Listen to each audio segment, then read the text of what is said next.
नमस्कार, स्वागत है आप सभी का। 4 साल पूरे करने के बाद सीएनबीसी आवाज़ आज पहला कदम सीज़न 4 का यहाँ ग्रैंड फिनाले कर रहा है, जहाँ पर हमारे साथ बेहतरीन दर्शक के तौर पे आप सब हैं ही, साथ ही बाजार के दिग्गज भी हैं जिनसे हम रूबरू होंगे और निवेश की बारीकियाँ उनसे समझेंगे। लेकिन कार्यक्रम की शुरुआत में मैं चाहती हूँ कि हमारे सहयोगी और सीएनबीसी आवाज़ के markets editor Pradeep Pandya stage पर आए और पहला कदम सीज़न 4 की खासियत के बारे में आगे का रोड मैप भी हमें बताएं। प्रदीप, आप सभी का स्वागत है। पहला कदम सीजन 4 के आज हम ग्रैंड फिनाले पे पहुंचे हैं और 4 सीजन जो एक के बाद एक हमने किए, मैं मानता हूं कि वो बहुत ही ज़्यादा कामयाब रहे। वो कामयाब क्यों रहे ये बताने के लिए मुझे आपको कोई आंकड़े देने की ज़रूरत नहीं है, मुझे आपको कुछ भी बताने की ज़रूरत नहीं है। देश के इतिहास में जब से हमारे देश में शेयर बाज़ार में FIIs ने आना शुरू किया, जिसको अब करीबन 25 साल हो रहे हैं, उस दौरान पहली बार ऐसा हुआ है कि FIIs के ऊपर हमारे बाज़ारों की निर्भरता ख़त्म हो गई। और ये सबसे बड़ा सबूत है इस बात का कि हमने पिछले 4 सालों में इन तमाम कार्यक्रमों के ज़रिए जो हम देश के करीब 100 शहरों में जाकर कार्यक्रम कर चुके हैं, इस सीरीज़ में हम 12 शहरों में गए थे। इस दौरान हमने जो मैसेज देने की कोशिश की और स्टूडियो में जो हमने कार्यक्रम किए अपने एक्सपर्ट्स के साथ, इस तरह के जो कार्यक्रम किए वो पूरी तरह से कामयाब रहे हैं, इसमें कोई दो राय नहीं है। ये अपने आप में साबित होता है। पहली बार ऐसा हुआ कि हमारे देश का निवेशक FIIs को बेचते हुए देखकर घबराया नहीं। पहली बार ऐसा हुआ कि FIIs जब शेयर सस्ते बेच रहे थे तो हमारे निवेशक दरअसल खरीद रहे थे। पहली बार ऐसा हुआ कि ब्लू चिप कंपनियां जो देश में अच्छे से अच्छी, बड़ी से बड़ी और सबसे कामयाब कंपनियां हैं, उनमें FIIs का हिस्सा साल 2018 के दौरान घटा और घरेलू निवेशकों के हाथ में जो नंबर ऑफ शेयर्स थे वो दरअसल बढ़े। ये अपने आप में इस बात का सबूत है कि हमारा निवेशक अब कितना समझदार हो चुका है।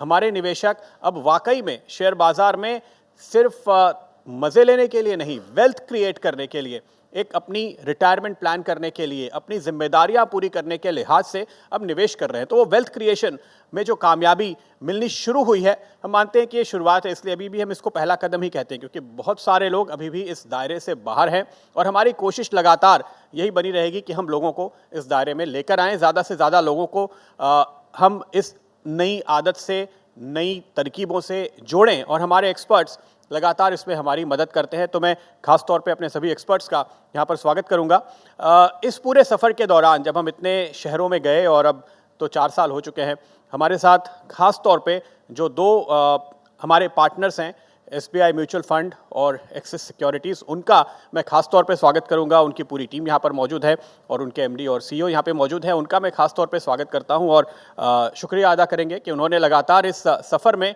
हमारा साथ दिया है और आगे भी देते रहेंगे। CNBC आवाज़ पर पहला कदम सीजन 4 के इस ग्रैंड फिनाले में आपका स्वागत है। एक बार फिर से हमारे साथ हमारे एक्सपर्ट्स इस समय मंच पर मौजूद हैं और उनके साथ हम बातचीत शुरू करेंगे। मेरे साथ मेरी बाईं तरफ नीलेश शाह साहब हैं, कोटक महिंद्रा म्यूचुअल फंड के, और साथ ही साथ अश्विन भाटिया साहब हैं, SBI म्यूचुअल फंड के, और इस तरफ म्यूचुअल फंड से एक और मेहमान है DSP म्यूचुअल फंड से, और टुकराल साहब से आप सभी परिचित हैं। इस पूरे सफ़र में लगातार हमारे साथ रहे हैं और देश के बहुत सारे शहरों में हमने साथ साथ यात्रा की है पिछले दिनों के दौरान, और वो सफ़र आज यहाँ पर एक अपने पड़ाव पर पहुँचा है। ये सिलसिला जारी रहेगा, आगे हम कई शहरों में लगातार अपने दर्शकों से मुलाकात करते रहेंगे। लेकिन इस दौरान बहुत सारे सवाल जो लगातार उठते रहे थे, आज हमारे इन खास मेहमानों के साथ उन पर एक बार फिर से हम चर्चा करेंगे, उनके जवाब देने की कोशिश करेंगे। और भाटिया साहब, चूँकि आप पहली बार हमारे साथ जुड़ रहे हैं, तो मैं सबसे पहला सवाल आपसे पूछना चाहूँगा। एक सवाल जो इस समय हाल के जो कुछ कार्यक्रम हमने किए हैं वहाँ सभी लोग पूछ रहे हैं, ये जब कुछ दिन पहले तक बात ये हो रही थी कि जब चुनाव हो जाएंगे ना, तब ठीक से अंदाज़ा लगेगा क्या करना है, बाजार कहाँ जाएगा, तब पैसे लगाएंगे। और अचानक से ऐसा रातों रात कुछ माहौल बदल गया कि सबको अब चुनाव के पहले पैसा लगाना है। तो ये बाजार को पता चल जाता है रिजल्ट क्या आने वाला है, क्या बाजार उसको बड़ा प्रेडिक्ट कर लेता है, होता क्या है? देखिए, जो इलेक्शन का रिजल्ट है कभी प्रेडिक्ट नहीं कर सकते हैं। 2004 में देखिए तो इलेक्शन के बाद 2 दिन 20% गिरा।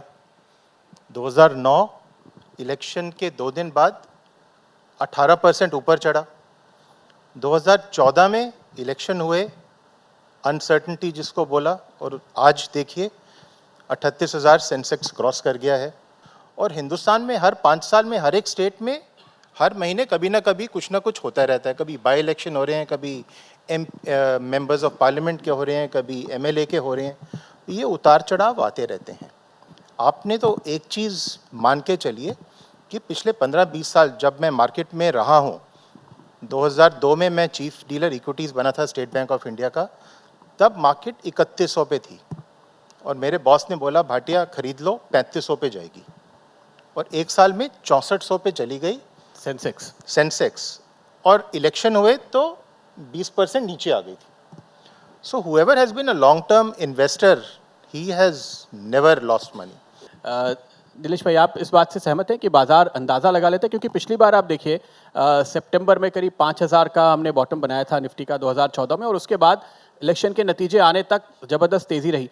कहीं ना कहीं ऐसा भी लगता है कि ये एफआईआईज शायद ज़्यादा बेहतर अंदाज़ा लगाते हैं, क्योंकि वो भी उस समय उस दौरान अगर आप देखें तो बहुत एग्रेसिवली उन्होंने निवेश किया था, और इस बार भी वही देखने को मिल रहा है। ऐसा तो है नहीं कि इंटेलिजेंस पे सिर्फ भारतीयों का अधिकार है और गोरे सब बेवकूफ़ हैं। इंटेलिजेंस तो हर इन्वेस्टर के पास होती है, चाहे वो काला है चाहे गोरा है। तो एफआईआईज में भी बहुत सारे स्मार्ट इन्वेस्टर्स हैं, लोकल म्यूचुअल फंड में भी बहुत सारे स्मार्ट इन्वेस्टर्स हैं। अगर आप इस वक्त के नंबर देखें तो नंबर्स ये सजेस्ट कर रहे हैं कि एफआईआई खरीद रहे हैं और डोमेस्टिक इंस्टीट्यूशनल इन्वेस्टर बेच रहे हैं। बट डोमेस्टिक इंस्टीट्यूशनल इन्वेस्टर सिर्फ म्यूचुअल फंड नहीं है, यहाँ पे इंश्योरेंस कंपनी भी होती है। कई बार जब ये कंपनीज डाइवेस्टमेंट की रिसीट्स लेते हैं, ओएफएस में इन्वेस्ट करते हैं, आईपीओ में इन्वेस्ट करते हैं, तो उसको इन नंबरों में जोड़ा नहीं जाता। सो जो प्राइमरी मार्केट में परचेज करते हैं वो काउंट नहीं होता, और सेकेंडरी मार्केट में अगर आप सेल करते हैं प्राइमरी मार्केट परचेज करने के लिए तो वो सेल में काउंट हो जाता है। तो ये नंबर्स को ज़रा अलग तरीके से देखिए, पूरा पिक्चर देखिए, सिर्फ एक छोटी सी चीज़ के ऊपर मत देखिए। मार्केट का हमेशा नियम है कि वो फ्यूचर को डिस्काउंट करने की कोशिश करता है। हर बार मार्केट सही हो जरूरी नहीं है, कई बार गलत होते हैं, बट वो हमेशा कोशिश करता है फ्यूचर को डिस्काउंट करने के लिए। इन जब आप गलत होते हैं तो एक रिस्क है, जब सही पड़ते हैं तो रिटर्न है, और उसी तरह रिस्क और रिटर्न साथ में आता है। सितंबर 13 में अगर आपने डिस्काउंट किया होता कि एक स्टेबल गवर्नमेंट आ रही है तो शायद आपकी एंट्री 18,000 20,000 सेंसेक्स पे होती, और मई 14 में आपने नतीजा चुनाव का देखने के बाद निवेश किया होता तो आप शायद 26-28,000 सेंसेक्स पे निवेश करते।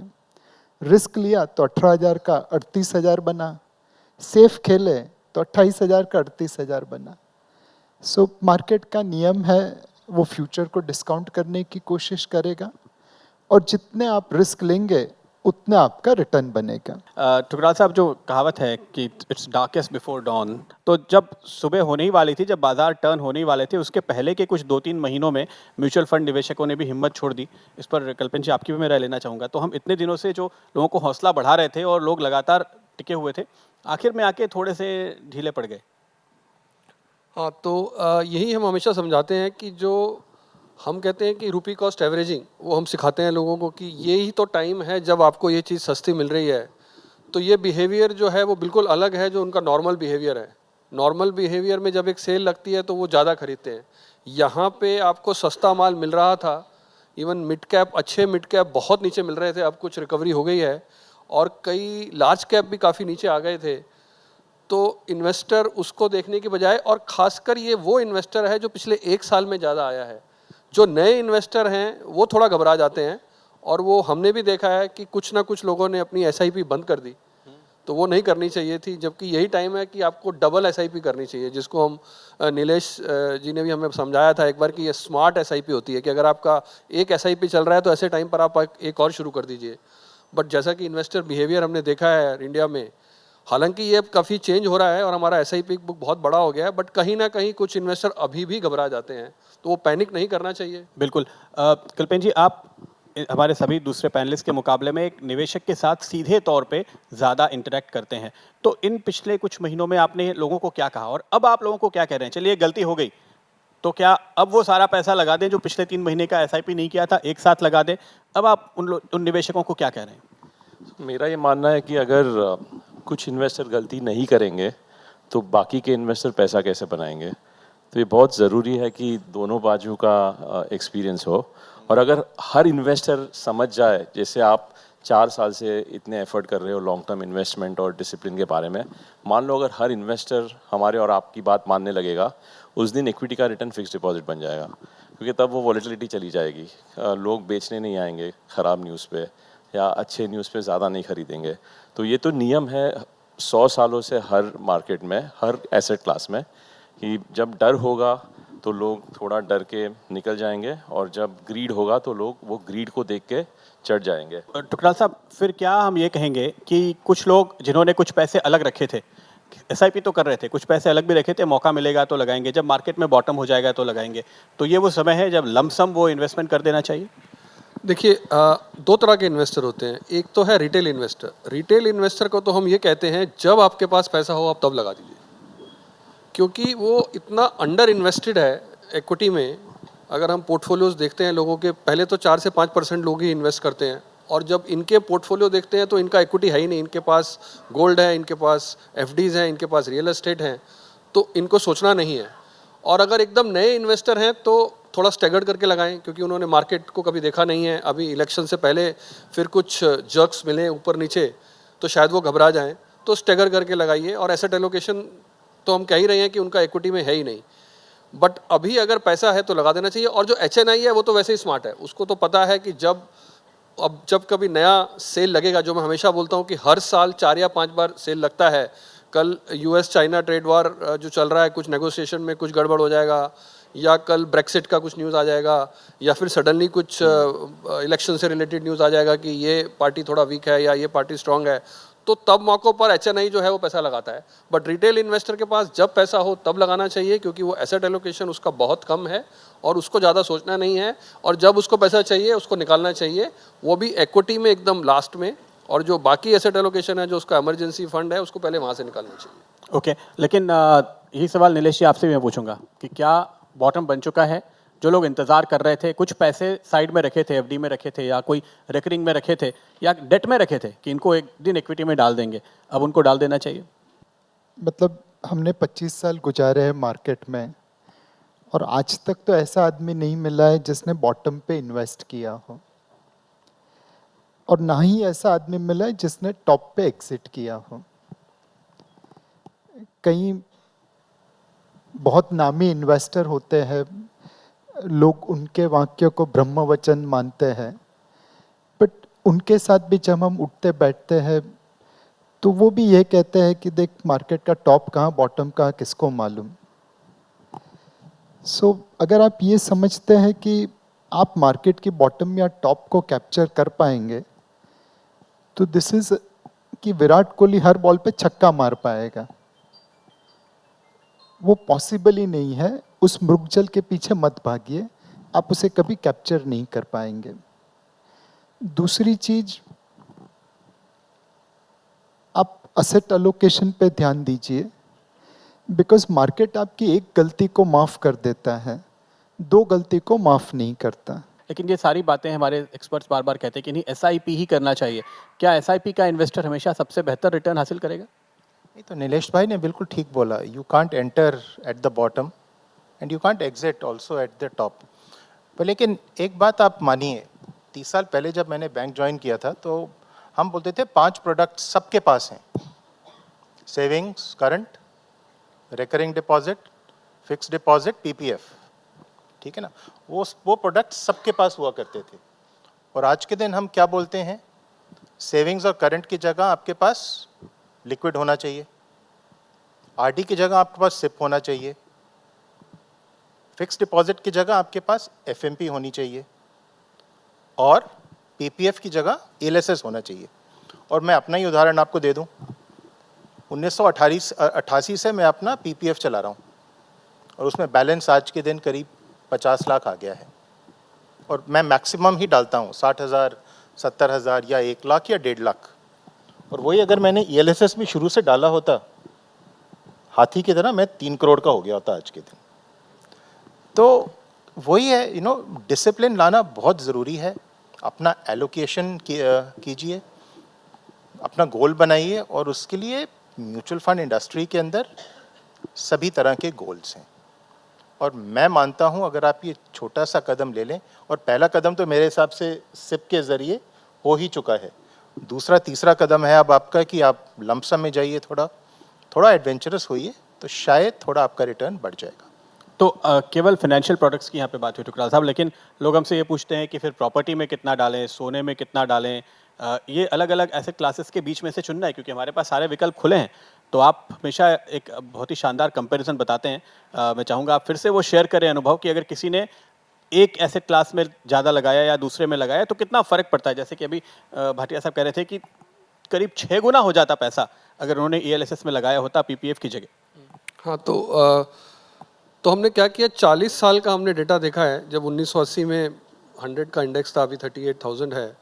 तो बेसिकली अगर आपने 10,000 रुपये लगाए होते, अगर आपने FD में लगाए होते, और एवरेज रिटर्न इस सारे पीरियड का कुछ है 8.5 से 9%, तो आज आपको 2.5 लाख रुपया होता। और अगर आपने गोल्ड में लगाया होता तो रफली 10% का रिटर्न है, तो ये कुछ 4.5 से 5 लाख के बीच में, 4.75 के आसपास आता है 40 साल में। 40 साल में। और अगर आपने प्रॉपर्टी में लगाया होता तो हमने एक पर्टिकुलर इंडेक्स लिया, क्योंकि बहुत मुश्किल होता है प्रॉपर्टी के बारे में पता करना, क्योंकि अगर एक स्पेसिफिक लोकेशन पे आपने पैसा बनाया तो अलग बात है, बट जो एवरेज रिटर्न 11% के आसपास आई, तो आपका कुछ 5.5 लाख होता। और इंडेक्स आपको पता है 38,000 है, तो 10,000 जो है वो 38 लाख हो गया। तो 5.5 लाख या 6 लाख भी अगर आप पकड़ें, और यहाँ पे आप बोल रहे हैं 38 लाख, तो आप सोचिए 6 से 7 गुना आप पहुँच गए हैं 5.5 लाख के सामने। तो ये पावर है। जब हम कुछ लोगों से मिलते हैं तो वो कहते हैं क्या फ़र्क पड़ता है, तुमने 16-17% कमाया होगा, तो मैंने 11% कमाया है। तो ये जो 5% है, ये 5% नहीं है, ये एक्चुअली 6 गुना ज़्यादा आपने वेल्थ क्रिएट किया है, 6 से 7 गुना। तो जब ये एग्जाम्पल लोग बताते हैं तब वो एकदम पूछते हैं कि अरे ऐसा कैसे हो गया। बट जो हम आमतौर पे बात करते हैं तो बोलते हैं नहीं। सो बहुत सारे लोग जो हैं वो अपने पैसे के बारे में परवाह नहीं करते, so they are very apologetic. Some people will say कि यार मैं तो काम में इतना बिजी हूँ, मुझे ये सब पैसा वैसा के चक्करों में नहीं पड़ना। मैं सबको ये कहता हूँ कि why you have to be apologetic. आपको इतना क्यों गिल्ट फील होता है अपने पैसे के बारे में? जब आप अपनी उपलब्धियों के बारे में बताते हैं कि मैंने दुनिया में ये किया, तो you should take pride in your investment also. Kalpan ji, पिछले 40 साल में तो ठीक है कि किसी भी और जरिए के मुकाबले में इक्विटी ने सबसे ज़्यादा रिटर्न दिया, अगले 40 साल भी देगा या अगले 20 साल भी देगा, इसकी क्या गारंटी है? आपने ये नहीं बोला था कि एस्ट्रोलॉजी का सेशन है, but still I try. Normally क्या होता है कि 40 साल का रिटर्न ज़रूरी नहीं है कि अगले 40 साल में उतना ही है आए। शायद आधा मिले। अगर पिछले 40 साल में 20% था तो अगले 40 साल में 10 या 12% होगा या 13 होगा। मेरे हिसाब से रिटर्न हमारे किसी के हाथ में नहीं है। सिर्फ ये जानना ज़रूरी है कि हर एसेट क्लास का ड्राइवर ऑफ रिटर्न क्या है और किसका। और जैसे अरुण साहब ने बताया कि एक तो एक रिटर्न की बात होती है, हम सिर्फ रिटर्न को चेस करते हैं, बहुत सारे और पैरामीटर्स होते हैं। लिक्विडिटी कहाँ मिलती है, टैक्स एफिशिएंसी कहाँ पे है, ट्रांसपेरेंसी कहाँ पे है। तो ये सबको अगर आप जोड़ दो तो फाइनेंशियल इन्वेस्टमेंट्स या म्यूचुअल फंड बहुत ही सिंपल और सही तरीका है इन्वेस्ट करने का। और हमको सिंपल चीज़ें अच्छी नहीं लगती है, हमको कॉम्प्लेक्स चीज़ों में ज़्यादा मज़ा आता है, इसलिए इसको हम इग्नोर कर देते हैं।